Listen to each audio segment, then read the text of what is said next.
ഓം ശാന്തി. 19/7/25 പ്രഭാതമുരളി ബാബ്ദാദ മധുബൻ. ബാബ പറയുന്നു, മധുരമായ കുട്ടികളെ, സദാ നമ്മെ ആരാണ് പഠിപ്പിക്കുന്നത് എന്ന സന്തോഷത്തിലിരിക്കൂ. എങ്കിൽ ഇതും മന്മനാഭവയാണ്. നിങ്ങൾക്ക് സന്തോഷമുണ്ട്. ഇന്നലെ നമ്മൾ കല്ല് ബുദ്ധിയായിരുന്നു, ഇന്ന് പവിഴ ബുദ്ധി ആയിരിക്കുന്നു. ചോദ്യം: ഭാഗ്യം തുറക്കുന്നതിൻ്റെ ആധാരം എന്താണ്? ഉത്തരം: നിശ്ചയം. അഥവാ ഭാഗ്യം തുറക്കുവാൻ വൈകുന്നു എങ്കിൽ മുടന്തിക്കൊണ്ടിരിക്കും. നിശ്ചയബുദ്ധി നല്ല രീതിയിൽ പഠിച്ച് ഗാലപ്പ് ചെയ്തുകൊണ്ടിരിക്കും. ഏതെങ്കിലും കാര്യത്തിൽ സംശയമുണ്ടെങ്കിൽ പിന്നിലായി പോകും. ആരാണോ നിശ്ചയബുദ്ധിയായി തൻ്റെ ബുദ്ധിയെ ബാബയിൽ വരെ ഓടിച്ചുകൊണ്ടിരിക്കുന്നത്, അവർ സദോ പ്രധാനമായി മാറുന്നു. ഓം ശാന്തി. സ്റ്റുഡൻസ് എല്ലാം സ്കൂളിൽ പഠിക്കുമ്പോൾ അവർക്ക് നമ്മൾ എന്താകുവാനാണ് പഠിക്കുന്നത് എന്ന് അറിയാമായിരിക്കും. മധുരമധുരമായ ആത്മീയ കുട്ടികളുടെ ബുദ്ധിയിൽ ഇത് വരണം. നമ്മൾ സത്യയുഗമാകുന്ന പാരസ്പുരിയുടെ അധികാരി ആവുന്നു. ഈ ദേഹത്തിൻ്റെ സംബന്ധവും മറ്റുമെല്ലാം ഉപേക്ഷിക്കണം. ഇപ്പോൾ നമുക്ക് പാരസ്പുരിയുടെ അധികാരിയായ പാരസ്നാഥൻ ആകണം. മുഴുവൻ ദിവസവും ഈ സന്തോഷം ഉണ്ടായിരിക്കേണ്ടത് ആവശ്യമാണ്. പാരസ്പുരി എന്ന് ഏതിനെയാണ് പറയുന്നത് എന്നത് മനസ്സിലാക്കുന്നുണ്ട്. അവിടെ കെട്ടിടങ്ങളും മറ്റും സ്വർണത്തിൻ്റെയും വെള്ളിയുടേതും ആയിരിക്കും. ഇവിടെയാണെങ്കിൽ കല്ലുകളുടെയും ഇഷ്ടികയുടെയും കെട്ടിടമാണ്. ഇപ്പോൾ വീണ്ടും നിങ്ങൾ കല്ല് ബുദ്ധിയിൽ നിന്നും പാരസ് ബുദ്ധി ആകുന്നു. എപ്പോഴാണോ പാരസ്നാഥൻ ആക്കി മാറ്റുന്ന ബാബ വരുന്നത്, അപ്പോഴായിരിക്കും കല്ല് ബുദ്ധിയെ പവിഴ ബുദ്ധിയാക്കി മാറ്റുന്നത്. നിങ്ങൾ ഇവിടെ ഇരിക്കുന്നു. നിങ്ങൾക്കറിയാം, നമ്മുടെ സ്കൂൾ ഉയർന്നതിലും ഉയർന്നതാണ്. ഇതിനേക്കാൾ വലിയൊരു സ്കൂൾ ഉണ്ടായിരിക്കില്ല. ഈ സ്കൂളിലൂടെ നിങ്ങൾ കോടി പദമ ഭാഗ്യശാലിയായ വിശ്വത്തിൻ്റെ അധികാരിയാകുന്നു. അപ്പോൾ നിങ്ങൾ കുട്ടികൾക്ക് എത്ര സന്തോഷം ഉണ്ടായിരിക്കണം. ഈ പത്ഥർപുരിയിൽ നിന്നും പാരസ്പുരിയിലേക്ക് പോകുന്നതിനുള്ള പുരുഷോത്തമ സംഗമയുഗമാണ് ഇത്. ഇന്നലെ കല്ല് ബുദ്ധിയായിരുന്നു, ഇന്ന് പാരസ് ബുദ്ധി, അതായത് പവിഴ ബുദ്ധി ആയിക്കൊണ്ടിരിക്കുന്നു. ഈ കാര്യം സദാ ബുദ്ധിയിൽ ഉണ്ടായിരിക്കുമെങ്കിലും മന്മനാഭവയാണ്. സ്കൂളിൽ ടീച്ചർ വരുന്നത് പഠിപ്പിക്കുവാനാണ്. സ്റ്റുഡൻറ്റിൻ്റെ മനസ്സിൽ ഇതുണ്ടായിരിക്കും, ഇപ്പോൾ ടീച്ചർ ഉടൻ വരാൻ പോകുന്നു എന്ന്. നിങ്ങൾ കുട്ടികൾ മനസ്സിലാക്കുന്നു, നമ്മുടെ ടീച്ചർ സ്വയം ഭഗവാനാണ്. ആ ഒന്ന് നമ്മെ സ്വർഗത്തിൻ്റെ അധികാരിയാക്കുന്നു. അപ്പോൾ തീർച്ചയായും സംഗമത്തിലായിരിക്കും വരുന്നത്. ഇപ്പോൾ നിങ്ങൾക്കറിയാം, മനുഷ്യർ വിളിച്ചുകൊണ്ടേയിരിക്കുന്നു, ആ ഒന്ന് ഇവിടെ വന്നു കഴിഞ്ഞു. കഴിഞ്ഞ കൽപ്പത്തിലും ഇങ്ങനെ സംഭവിച്ചിരുന്നു. അതിനാൽ വിനാശകാലേ വിപരീത ബുദ്ധി എന്ന് എഴുതിയിട്ടുണ്ട്. കാരണം അവർ കല്ല് ബുദ്ധിയാണ്. നിങ്ങളുടേത് വിനാശകാലേ പ്രീത ബുദ്ധിയാണ്. നിങ്ങൾ പാരസ് ബുദ്ധി ആയിക്കൊണ്ടിരിക്കുന്നു. അതിനാൽ മനുഷ്യർ വേഗം മനസ്സിലാക്കും വിധത്തിലുള്ള ഏതെങ്കിലും യുക്തി കണ്ടെത്തണം. ഇവിടെയും വളരെ പേരെ കൊണ്ടുവരുന്നു. എന്നിട്ടും ഇങ്ങനെ പറയുന്നു, ശിവ് ബാബ ബ്രഹ്മാവിൻ്റെ ശരീരത്തിൽ എങ്ങനെ പഠിപ്പിക്കുന്നുണ്ടാകും, എങ്ങനെ വരുന്നുണ്ടാകും, ഒന്നും തന്നെ മനസ്സിലാക്കുന്നില്ല. ഇത്രയും പേർ സെന്റേഴ്സിൽ വരുന്നു. നിശ്ചയബുദ്ധികളാണല്ലോ. എല്ലാവരും പറയുന്നു, ശിവഭഗവാൻ വാച്ച. ശിവനാണ് സർവരുടെയും പിതാവ്. ശ്രീകൃഷ്ണനെ സർവരുടെയും പിതാവ് എന്ന് പറയില്ല. ഇതിൽ കുഴങ്ങിപ്പോകേണ്ട കാര്യമില്ല. പക്ഷേ ഭാഗ്യം വൈകിയാണ് തുറക്കേണ്ടതെങ്കിൽ പിന്നെ മുടന്തിക്കൊണ്ടിരിക്കും. പഠിക്കുന്നത് കുറവായവരെയാണ് ഇവർ മുടന്തുന്നു എന്ന് പറയുന്നത്. സംശയബുദ്ധിയുള്ളവർ പിന്നിലായി പോകും. നിശ്ചയബുദ്ധിയുള്ളവർ, നല്ല രീതിയിൽ പഠിക്കുന്നവർ മുന്നിൽ ഗാലപ്പ് ചെയ്തുകൊണ്ടിരിക്കും. എത്ര സിമ്പിളായി മനസ്സിലാക്കിച്ചു തരുന്നു. ഏതുപോലെ കുട്ടികൾ ഓട്ടപന്തയത്തിൽ ലക്ഷ്യം വരെ പോയ ശേഷം മടങ്ങി വരുന്നു. ബാബയും പറയുന്നു, ബുദ്ധിയെ വേഗത്തിൽ ശിവ് ബാബയുടെ അടുക്കൽ ഓടിക്കൂ, അപ്പോൾ സദോ പ്രധാനമായി മാറും. ഇവിടെ നല്ല രീതിയിൽ മനസ്സിലാക്കുന്നുണ്ട്. അമ്പേൽക്കുന്നു, എങ്കിലും പുറത്തു പോകുമ്പോൾ സമാപ്തമാകുന്നു. ബാബ ജ്ഞാന ഇഞ്ചക്ഷൻ എടുക്കുന്നു, അപ്പോൾ അതിൻ്റെ ലഹരി കയറേണ്ടതാണല്ലോ. എന്നാൽ കയറുന്നതേയില്ല. ഇവിടെ ജ്ഞാനാമൃതത്തിൻ്റെ പാനപാത്രം കുടിക്കുമ്പോൾ പ്രഭാവമുണ്ടാകുന്നു. പുറത്തു പോകുമ്പോൾ തന്നെ മറന്നു പോകുന്നു. കുട്ടികൾക്കറിയാം, ജ്ഞാനസാഗരനും പതീത പാവനും സദ്ഗതി ദാതാവും ലിബറേറ്ററും ഒരേ ഒരു ബാബയാണ്. ആ ഒന്ന് ഓരോ കാര്യത്തിൻ്റെയും സമ്പത്ത് നൽകുന്നു. പറയുന്നു, കുട്ടികളെ, നിങ്ങളും പൂർണ്ണമായും സാഗരമാകും.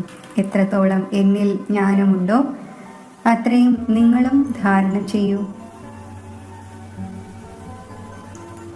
ശിവ് ബാബയ്ക്ക് ദേഹത്തിൻ്റെ ലഹരിയില്ല. ബാബ പറയുന്നു, കുട്ടികളെ, ഞാനാണെങ്കിൽ സദാ ശാന്തമായിരിക്കുന്നു. നിങ്ങൾക്കും ദേഹം ഇല്ലാതിരുന്നപ്പോൾ ലഹരി ഉണ്ടായിരുന്നില്ല. ശിവ് ബാബ ഇത് എൻ്റെ വസ്തുവാണ് എന്ന് പറയുന്നില്ല. ഈ ശരീരം ലോൺ എടുത്തിരിക്കുന്നു. ലോൺ എടുത്ത വസ്തു തൻ്റേതാകുന്നില്ല. ഞാൻ ഇദ്ദേഹത്തിൽ പ്രവേശിച്ചിരിക്കുന്നു അല്പസമയത്തേക്ക് വേണ്ടി സേവനം ചെയ്യുന്നതിന്. ഇപ്പോൾ നിങ്ങൾ കുട്ടികൾക്ക് തിരിച്ച് വീട്ടിലേക്ക് പോകണം. ഓട്ടം ഓടണം. ഭഗവാനുമായി കൂടിക്കാഴ്ചയ്ക്ക് വേണ്ടി ഇത്രയും യജ്ഞം തപം ഒക്കെ ചെയ്തുകൊണ്ടിരിക്കുന്നു. ആ ഒന്നിനെ എങ്ങനെ ലഭിക്കും എന്ന് മനസ്സിലാക്കുന്നില്ല. ഏതെങ്കിലും രൂപത്തിൽ ഭഗവാൻ വരും എന്ന് മനസ്സിലാക്കുന്നു. ബാബ മനസ്സിലാക്കിച്ചു തരുന്നു. അപ്പോൾ വളരെ സഹജമാണ്. പ്രദർശിനിയിലും നിങ്ങൾ മനസ്സിലാക്കിച്ചു കൊടുക്കൂ. സത്യയുഗത്തിൻ്റെയും ത്രേതായുടെയും ആയുസ്സും എഴുതിയിട്ടുണ്ട്. അതിൽ 2500 വർഷം വരെ എന്നത് തികച്ചും ആക്യുറേറ്റ് ആണ്. സൂര്യവംശിക്ക് ശേഷമുള്ളത് ചന്ദ്രവംശിയും. പിന്നെ കാണിച്ചു കൊടുക്കൂ, രാവണ രാജ്യം ആരംഭിച്ചു. ഭാരതം പതീതമാകുവാൻ തുടങ്ങി. ദ്വാപര കലിയുഗത്തിൽ രാവണ രാജ്യമായി. തിഥിയും തീയതിയും സൂചിപ്പിച്ചിട്ടുണ്ട്. മധ്യത്തിൽ സംഗമയുഗത്തെ വയ്ക്കൂ. രഥിയും തീർച്ചയായും ആവശ്യമാണല്ലോ. ഈ രഥത്തിൽ പ്രവേശിച്ച് ബാബ രാജയോഗം പഠിപ്പിക്കുന്നു. ഇതിലൂടെ ഈ ലക്ഷ്മി നാരായണൻ ആകുന്നു. ആർക്കും മനസ്സിലാക്കിച്ചു കൊടുക്കുക വളരെ സഹജമാണ്. ലക്ഷ്മി നാരായണന്റെ ഡിനസ്റ്റി എത്ര സമയം നടക്കുന്നു? മറ്റെല്ലാ വംശങ്ങളും പരിധിയുള്ളതാണ്. ഇത് പരിധിയില്ലാത്തതാണ്. ഈ പരിധിയില്ലാത്തതിൻ്റെ ഹിസ്റ്ററിയും ജോഗ്രഫിയും അറിയേണ്ടതാണല്ലോ. ഇപ്പോൾ സംഗമയുഗമാണ്. വീണ്ടും ദൈവിക രാജധാനി സ്ഥാപനമായിക്കൊണ്ടിരിക്കുന്നു. ഈ പത്ഥർപുരിയുടെ പഴയ ലോകത്തിൻ്റെ വിനാശമുണ്ടാകണം. വിനാശം ഉണ്ടാകാതിരുന്നാൽ പുതിയ ലോകം എങ്ങനെ ഉണ്ടാകും? ഇപ്പോൾ ന്യൂ ഡൽഹി എന്ന് പറയുന്നു. ഇപ്പോൾ നിങ്ങൾ കുട്ടികൾക്കറിയാം, ന്യൂ ഡൽഹി എപ്പോഴാണ് ഉണ്ടാകുന്നത്? പുതിയ ലോകത്തിലാണ് ന്യൂ ഡൽഹി ഉണ്ടാകുന്നത്. യമുനയുടെ തീരത്ത് കൊട്ടാരം ഉണ്ടായിരിക്കുന്നു എന്ന് പാടപ്പെടുന്നുണ്ട്.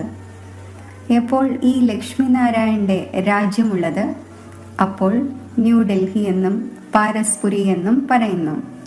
പുതിയ രാജ്യം എന്നത് സത്യയുഗത്തിൽ ലക്ഷ്മി നാരായണൻ്റേതാണ്. മനുഷ്യർ ഇതും മറന്നുപോയി. ഡ്രാമ എങ്ങനെയാണ് ആരംഭിക്കുന്നത്? ആരെല്ലാമാണ് മുഖ്യ ആക്ടേഴ്സ്? അത് അറിയേണ്ടതാണല്ലോ. ആക്ടേഴ്സ് വളരെയധികമുണ്ട്.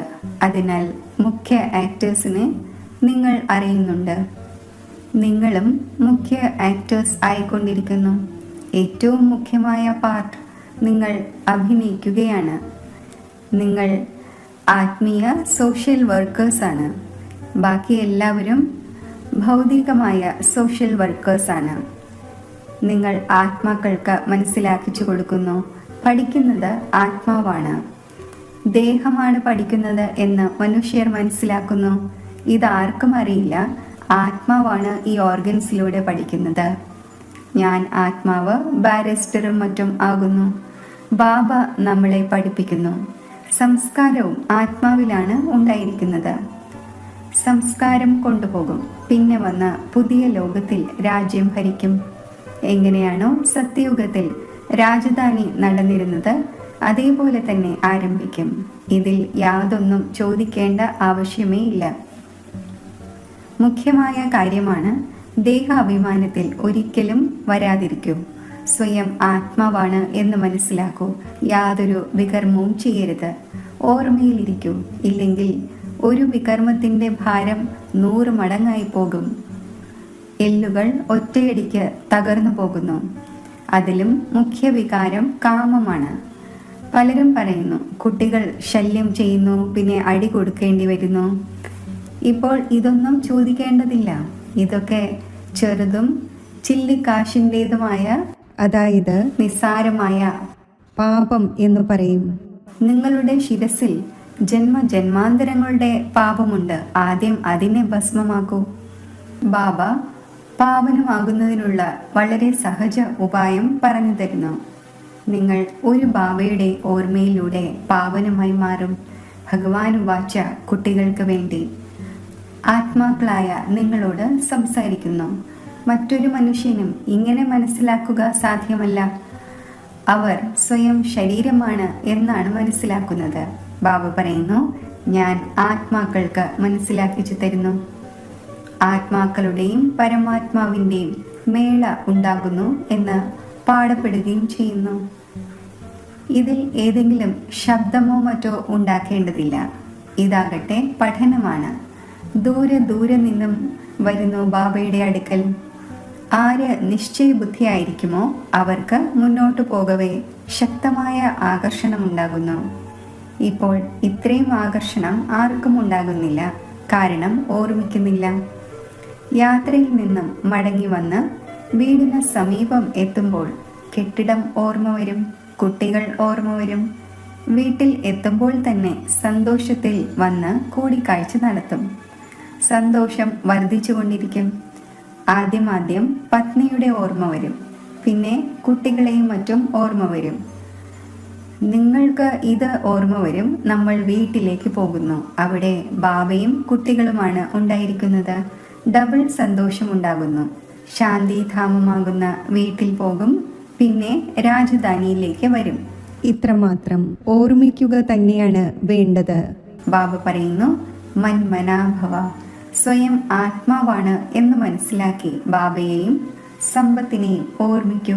ബാബ കുട്ടികളായ നിങ്ങളെ പുഷ്പങ്ങളാക്കി മാറ്റി നയനങ്ങളിൽ ഇരുത്തി കൂടെ കൊണ്ടുപോകുന്നു. അല്പം പോലും പ്രയാസമില്ല. ഏതുപോലെ കൊതുകിൻ കൂട്ടം പോകുന്നുവല്ലോ, നിങ്ങൾ ആത്മാക്കളും അതേപോലെ ബാബയുടെ കൂടെ പോകും. പാവനം ആകുന്നതിനു വേണ്ടി നിങ്ങൾ ബാബയെ ഓർമ്മിക്കുന്നു, വീടിനെയല്ല. ബാബയുടെ ദൃഷ്ടി ആദ്യം ദരിദ്രരായ കുട്ടികളിൽ പോകുന്നു.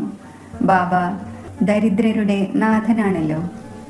നിങ്ങളും ഗ്രാമങ്ങളിൽ സേവനം ചെയ്യാൻ പോകുന്നു. ബാബ പറയുന്നു, ഞാനും നിങ്ങളുടെ ഗ്രാമത്തെ വന്ന് പാരസ്പരിയാക്കുന്നു. ഇപ്പോൾ ഇത് നരകവും പഴയ ലോകവുമാണ്. ഇതിനെ തീർച്ചയായും തകർക്കേണ്ടി വരും. പുതിയ ലോകത്തിൽ ന്യൂഡൽഹി ഉണ്ട്. അത് സത്യയുഗത്തിലായിരിക്കും ഉണ്ടാകുന്നത്. അവിടെ രാജ്യവും നിങ്ങളുടേതായിരിക്കും. നിങ്ങൾക്ക് ലഹരി കയറുന്നു. നമ്മൾ വീണ്ടും നമ്മുടെ രാജധാനി സ്ഥാപിക്കും. കഴിഞ്ഞ കൽപ്പത്തിൽ ചെയ്തതുപോലെ നമ്മൾ ഇങ്ങനെയെല്ലാം കെട്ടിടങ്ങൾ നിർമ്മിക്കുമെന്ന് പറയുകയില്ല. ഇല്ല. നിങ്ങൾ പോകും. അവിടെ ഓട്ടോമാറ്റിക്കായി നിങ്ങൾ നിർമ്മിക്കുവാൻ തുടങ്ങും. കാരണം ആത്മാവിൽ ആ പാർട്ട് അടങ്ങിയിട്ടുണ്ട്. ഇവിടെ ഉള്ളത് കേവലം പഠിക്കുന്നതിൻ്റെ പാർട്ടാണ്. അവിടെ നിങ്ങളുടെ ബുദ്ധിയിൽ സ്വയം തോന്നും, ഇങ്ങനെയെല്ലാം നമ്മൾ കൊട്ടാരം നിർമ്മിക്കട്ടെ എന്ന്. എങ്ങനെയാണോ കഴിഞ്ഞ കൽപ്പത്തിൽ നിർമ്മിച്ചിരുന്നത് അത് നിർമ്മിക്കുവാൻ തുടങ്ങും. ആത്മാവിലും മുൻകൂട്ടി തന്നെ അടങ്ങിയിട്ടുണ്ട്. ഏത് കൊട്ടാരങ്ങളിലാണോ നിങ്ങൾ കൽപ്പകൽപ്പം കഴിയുന്നത് അതേ കൊട്ടാരങ്ങൾ നിങ്ങൾ നിർമ്മിക്കും. ഈ കാര്യങ്ങൾ പുതിയവരായ ആർക്കെങ്കിലും മനസ്സിലാക്കുവാൻ സാധിക്കില്ല. നിങ്ങൾ മനസ്സിലാക്കുന്നുണ്ട്. നമ്മൾ വരുന്നു, പുതിയ പുതിയ പോയിന്റ്സ് കേട്ട് റിഫ്രഷായി പോകുന്നു. പുതിയ പുതിയ പോയിന്റ്സ് വരുന്നു. അതും ഡ്രാമയിൽ അടങ്ങിയിട്ടുണ്ട്. ബാബ പറയുന്നു, കുട്ടികളെ, ഞാൻ ഈ കാളയിൽ, അതായത് രഥത്തിൽ സദാ സവാരി ചെയ്യട്ടെ എന്നതിൽ എനിക്ക് സുഖം തോന്നുന്നില്ല. ഞാനാണെങ്കിൽ നിങ്ങൾ കുട്ടികളെ പഠിപ്പിക്കുവാനാണ് വരുന്നത്. സവാരി ചെയ്ത് കാളയിൽ തന്നെ ഇരിക്കുകയൊന്നുമില്ല. രാവും പകലും കാളയിൽ സവാരി ഉണ്ടാകുന്നു. ആ ഒന്നിൻ്റേതാകട്ടെ സെക്കൻഡിൽ ഉള്ള വരവും പോക്കുമാണ്. സദാ ഇരിക്കുന്നതിൻ്റെ നിയമം തന്നെയില്ല. ബാബ എത്ര ദൂരെ നിന്നും പഠിപ്പിക്കുന്നതിനായി വരുന്നു. ആ ഒന്നിൻ്റെ വീട് അതാണല്ലോ. മുഴുവൻ ദിവസവും ശരീരത്തിൽ ഇരിക്കുകയില്ല. ആ ഒന്നിന് സുഖം തന്നെ തോന്നില്ല. കൂട്ടിൽ തത്ത കുടുങ്ങിപ്പോകുന്നത് പോലെയാണ്. ഞാനാകട്ടെ ഇത് ലോൺ എടുത്തിരിക്കുകയാണ്. നിങ്ങൾക്ക് മനസ്സിലാക്കി തരുന്നതിനു വേണ്ടി. നിങ്ങൾ പറയും, ജ്ഞാനത്തിൻ്റെ സാഗരമായ ബാബ വരുന്നു നമ്മെ പഠിപ്പിക്കുന്നതിനായി. സന്തോഷത്തിൽ രോമാഞ്ചമുണ്ടാകണം. ആ സന്തോഷം പിന്നെ കുറഞ്ഞു പോകുവാൻ പാടില്ല. ഈ നാഥനാകട്ടെ സ്ഥായിയായിരിക്കുന്നു. ഒരു കാളയിൽ 2 പേരുടെ സവാരി സദാ ഉണ്ടായിരിക്കുമോ? ശിവ് ബാബ വസിക്കുന്നത് തൻ്റെ ധാമത്തിലാണ്. ഇവിടെ വരുന്നതിന് സമയമെടുക്കുന്നില്ല. റോക്കറ്റ് നോക്കൂ, എത്ര തീവ്രമാണ്. ശബ്ദത്തേക്കാൾ വേഗതയുണ്ട്. ആത്മാവും വളരെ ചെറിയ റോക്കറ്റാണ്. ആത്മാവ് ഓടുന്നത് എങ്ങനെയാണ്? ഇവിടെ നിന്നും ഉടൻ ലണ്ടനിലെത്തും. 1 സെക്കൻഡിൽ ജീവൻ മുക്തി എന്ന് പാടപ്പെട്ടിട്ടുണ്ട്. ബാബയും സ്വയം റോക്കറ്റാണ്. പറയുന്നു, ഞാൻ നിങ്ങളെ പഠിപ്പിക്കുന്നതിന് വേണ്ടി വരുന്നു. പിന്നെ തൻ്റെ വീട്ടിലേക്ക് പോകുന്നു. ഈ സമയം വളരെ ബിസിയായിരിക്കുന്നു. ദിവ്യ ദൃഷ്ടി ദാതാവാണ്. അപ്പോൾ ഭക്തരെയും സംതൃപ്തമാക്കണം. നിങ്ങളെ പഠിപ്പിക്കുന്നു. ഭക്തർക്ക് ആഗ്രഹമുണ്ടാകുന്നു, സാക്ഷാത്കാരമുണ്ടായെങ്കിൽ, അല്ലെങ്കിൽ എന്തെങ്കിലുമൊക്കെ ഭിക്ഷ ചോദിക്കുന്നു. ഏറ്റവും അധികം ഭിക്ഷ ചോദിക്കുന്നത് ജഗദംബയോടാണ്. നിങ്ങൾ ജഗദംബയാണല്ലോ. നിങ്ങൾ വിശ്വത്തിൻ്റെ ചക്രവർത്തി പദവിയുടെ ഭിക്ഷ നൽകുന്നു. ദരിദ്രർക്ക് ഭിക്ഷ ലഭിക്കുന്നുവല്ലോ. നമ്മളും ദരിദ്രമാണ്. അപ്പോൾ ശിവബാബ സ്വർഗത്തിൻ്റെ ചക്രവർത്തി പദം ഭിക്ഷയായി നൽകുന്നു. ഭിക്ഷ മറ്റൊന്നുമല്ല, കേവലം പറയുന്നു, ബാബയെ ഓർമ്മിക്കൂ, എങ്കിൽ വികർമ്മം വിനാശമാകും. ശാന്തിധാമത്തിലേക്ക് പോകും. എന്നെ ഓർമ്മിക്കൂ, എങ്കിൽ ഞാൻ ഗ്യാരണ്ടി തരുന്നു, നിങ്ങളുടെ ആയുസ്സും നീണ്ടതാകും. സത്യയുഗത്തിൽ മൃത്യുവിൻ്റെ പേര് പോലും ഉണ്ടായിരിക്കില്ല. അത് അമരലോകമാണ്. അവിടെ മൃത്യുവിൻ്റെ നാമമില്ല. കേവലം ഒരു ചർമ്മം ഉപേക്ഷിച്ച് മറ്റൊന്ന് എടുക്കുന്നു. ഇതിനെ മൃത്യു എന്ന് പറയുമോ? അത് അമരപുരിയാണ്. സാക്ഷാത്കാരമുണ്ടാകുന്നു. നമുക്ക് കുട്ടിയാകണം. സന്തോഷത്തിൻ്റെ കാര്യമാണ്. ബാബയ്ക്ക് ആഗ്രഹമുണ്ടാകുന്നു, ഇപ്പോൾ പോയി കുട്ടിയാകട്ടെ. ഗോൾഡൻ സ്പൂൺ ഇൻ മൗത്ത് ആയിരിക്കും എന്നറിയാം. ബാബയുടെ ഒരേ ഒരു സിഖിലതെ കുട്ടിയാണ്. ബാബ അഡോപ്റ്റ് ചെയ്തിരിക്കുന്നു. ഞാൻ സിഖിലതെ കുട്ടിയാണ്. അപ്പോൾ ബാബ എത്ര സ്നേഹിക്കുന്നു. ഉടനടി പ്രവേശിക്കുന്നു. ഇതും കളിയാണല്ലോ. കളിയിൽ എപ്പോഴും സന്തോഷമുണ്ടായിരിക്കും. ഇതും അറിയാം. തീർച്ചയായും വളരെ വളരെ ഭാഗ്യശാലി രഥമായിരിക്കും. ആരെക്കുറിച്ചാണോ ജ്ഞാനസാഗരം എന്ന് മഹിമയുള്ളത്, ആ ഒന്ന് ഇദ്ദേഹത്തിൽ പ്രവേശിച്ച് നിങ്ങൾക്ക് ജ്ഞാനം നൽകുന്നു. നിങ്ങൾ കുട്ടികൾക്ക് ഒരേയൊരു സന്തോഷം വളരെയധികമുണ്ട്. ഭഗവാനാണ് വന്ന് പഠിപ്പിക്കുന്നത്. ഭഗവാൻ സ്വർഗത്തിൻ്റെ രാജധാനി സ്ഥാപനം ചെയ്യുന്നു. ആ ഒന്നിൻ്റെ കുട്ടികളാണ് നമ്മൾ. പിന്നെ എന്തുകൊണ്ട് നമ്മൾ നരകത്തിലായി? ഇത് ആരുടെയും ബുദ്ധിയിൽ വരുന്നില്ല. നിങ്ങളാണെങ്കിൽ ഭാഗ്യശാലിയാണ്. വിശ്വത്തിൻ്റെ അധികാരിയാകുന്നതിനു വേണ്ടി പഠിക്കുന്നു. ഇങ്ങനെയുള്ള പഠനത്തിൻ്റെ മേൽ എത്ര അറ്റൻഷൻ നൽകേണ്ടത് ആവശ്യമാണ്. ശരി, മധുരമധുരമായ വളരെ കാലം വേർപിരിഞ്ഞ ശേഷം തിരിച്ചു കിട്ടിയ കുട്ടികൾക്ക് മാതാവും പിതാവുമായ ബാബ്ദാദയുടെ സ്നേഹസ്മരണകൾ. Good morning. ആത്മീയ അച്ഛൻ്റെ ആത്മീയ കുട്ടികൾക്ക് നമസ്തേ. ധാരണയ്ക്കുള്ള മുഖ്യസാരം: ഈ ഡബിൾ സന്തോഷത്തിലിരിക്കണം. ഇപ്പോൾ യാത്ര പൂർത്തിയായി കഴിഞ്ഞു. ആദ്യം നമ്മൾ തൻ്റെ വീടായ ശാന്തിധാമത്തിലേക്ക് പോകും. പിന്നെ തൻ്റെ രാജധാനിയിൽ വരും. ശിരസിൽ ജന്മജന്മാന്തരങ്ങളുടെ പാപങ്ങളുടെ ഏതൊരു ഭാരമാണോ ഉള്ളത് അവയെ ഭസ്മമാക്കണം. ദേഹാഭിമാനത്തിൽ വന്ന് യാതൊരു വികർമ്മവും ചെയ്യരുത്. വരദാനം: ശ്രേഷ്ഠ സങ്കല്പങ്ങളുടെ സഹയോഗത്തിലൂടെ സർവരിലും ശക്തി നിറയ്ക്കുന്ന ശക്തിശാലി ആത്മാവായി ഭവിക്കട്ടെ. സദാ ശക്തിശാലി ഭവ എന്ന വരദാനം പ്രാപ്തമാക്കി സർവ ആത്മാക്കളിലും ശ്രേഷ്ഠ സങ്കല്പങ്ങളിലൂടെ ബലം നിറയ്ക്കുന്നതിൻ്റെ സേവനം ചെയ്യൂ. ഏതുപോലെ ഇക്കാലത്ത് സൂര്യൻ്റെ ശക്തി ശേഖരിച്ച് പല കാര്യങ്ങളും സഫലമാക്കുന്നു, അതേപോലെ മറ്റുള്ളവരുടെ സങ്കല്പങ്ങളിൽ ശക്തി നിറയ്ക്കാൻ കഴിയും വിധം ശ്രേഷ്ഠ സങ്കല്പങ്ങളുടെ ശക്തി ഇത്രയും ശേഖരിക്കൂ. ഈ സങ്കല്പം ഇഞ്ചക്ഷൻ്റെ കാര്യം ചെയ്യുന്നു. ഇതിലൂടെ ഉള്ളിൽ വൃത്തിയിൽ ശക്തി വരുന്നു. ഇപ്പോൾ ശ്രേഷ്ഠ ഭാവനയിലൂടെയും ശ്രേഷ്ഠ സങ്കല്പത്തിലൂടെയും പരിവർത്തനം ചെയ്യണം. ഈ സേവനത്തിൻ്റെ ആവശ്യകതയുണ്ട്.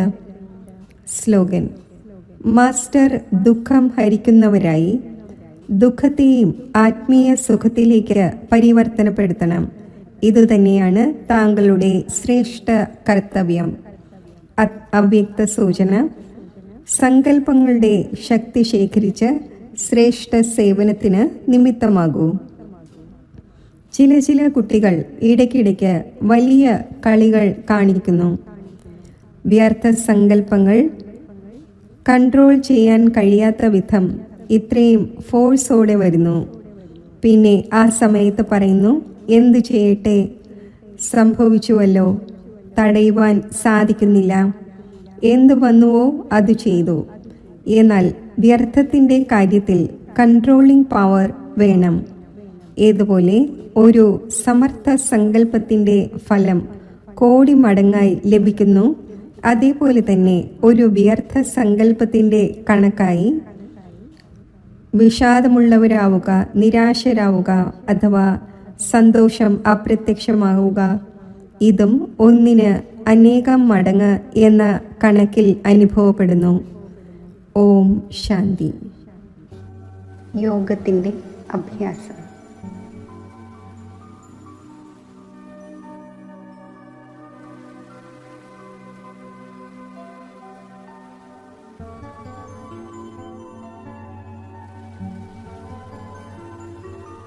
മസ്തകമധ്യത്തിൽ നക്ഷത്രം പോലെ തിളങ്ങുന്ന ഞാൻ ശാന്തസ്വരൂപ ആത്മാവാണ്.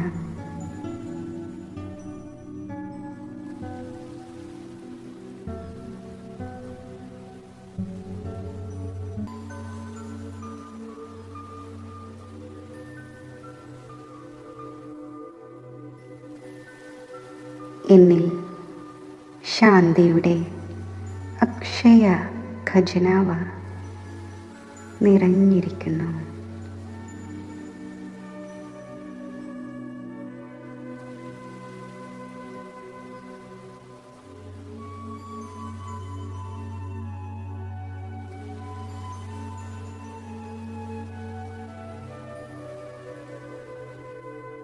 ആത്മാവായ ഞാൻ ഈ സാകാര ലോകത്തിനുപരി സൂര്യചന്ദ്ര താരാഗണങ്ങൾക്കും ഉപരി പരമമായ ധാമത്തിലേക്ക് എൻ്റെ യഥാർത്ഥ വീട്ടിലേക്ക് സഞ്ചരിക്കുന്നു. സ്വർണ്ണ ചുവന്ന പ്രകാശം നിറഞ്ഞ പരമധാമം എൻ്റെ അലൗകിക വീടാണ്. ഇവിടെ സർവത്ര ശാന്തി തന്നെ ശാന്തിയാണ്.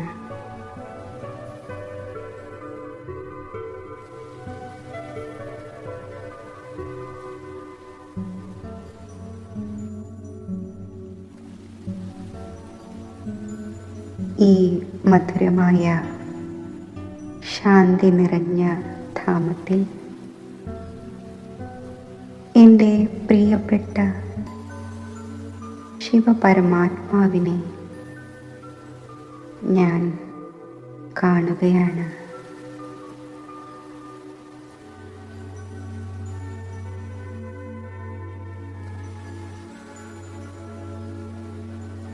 മധുരമായ ബാബ, അങ്ങ് ശാന്തിയുടെ സാഗരമാണ്.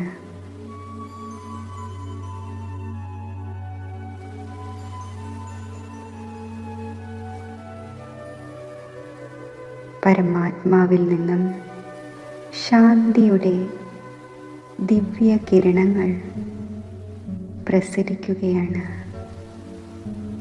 ആനന്ദ കിരണങ്ങൾ നിറയുകയാണ്.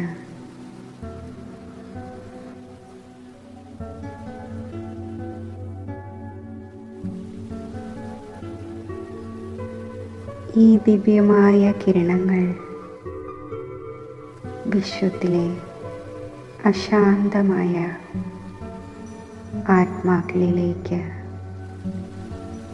ഞാൻ വ്യാപിപ്പിക്കുന്നു.